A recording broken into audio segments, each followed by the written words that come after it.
Friends, here we are talking about JQ command with exit status.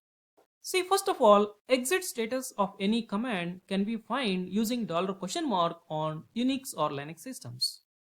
And it is useful to validate the execution status of the command. Let me show you that. See, suppose if I run, let's say, date command, after that if I see $? And if it is 0, then you can say that your previously executed command was success. Now suppose if I run, let's say, some invalid command, then after that if I run echo $? Then see that you're getting some non-zero. That means whatever the command you executed, that is invalid or that is failed. Now same concept is also applicable for JQ command also.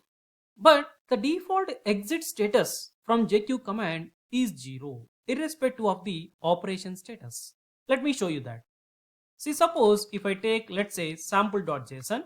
Now let's say I want to get this value. So for that you have to apply field filter with a key or property called gender. I mean like this. Now after executing your JQ command, see the exit status, it is 0. That means basically your previously executed command was success. Now let's say I am running JQ command with some key. Now after that I am running echo $? So what is the exit status? 0. Basically you did not get any value for this key. That means your JQ command was failed to fetch the value of this key. So in that case $? Must be non-zero. But here you are getting 0.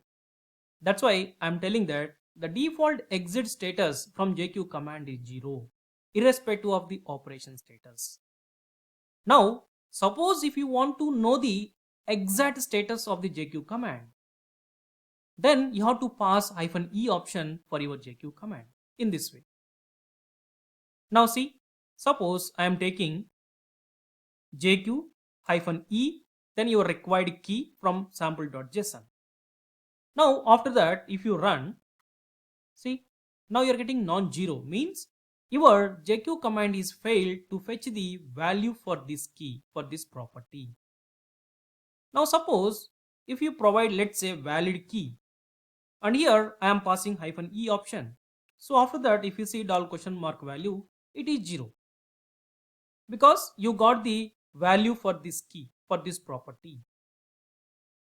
So this -e option is very important whenever if you are using JQ command in your shell scripts, because based on $? Only we can decide the execution status of the JQ command.